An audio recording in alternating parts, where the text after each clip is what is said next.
Welcome to the Tech Egg. Don't get scrambled. Enjoy the video. In this video, I will show how to replace starter on 2010 Ford Escape, updated.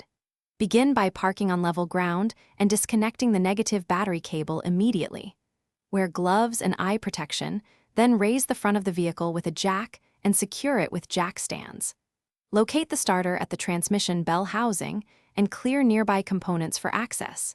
Keep hardware organized for reinstallation to avoid missing bolts. Now we will remove the starter step by step, and I will walk you through each move clearly.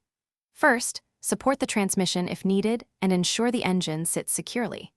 Disconnect the starter's electrical connections, including the main positive cable and solenoid wire, and label them for reassembly.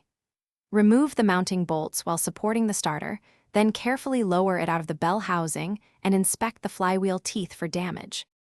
If you're enjoying the video, please subscribe and like to support the channel and get more helpful car repair content.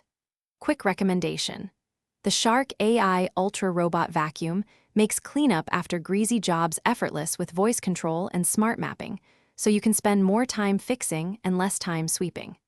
Check the description for the link and other deals, and now let's get back to the video. Install the replacement starter by first comparing it to the old unit to ensure correct fit and orientation. Position the new starter in the bell housing, thread the mounting bolts by hand, and torque them to specification while keeping the starter aligned. Reconnect the solenoid wire and main positive cable, then lower the vehicle, reconnect the negative battery cable, and perform a test start to confirm smooth engagement and no unusual noises. Thanks for watching. Consider subscribing if I helped unscramble your problems.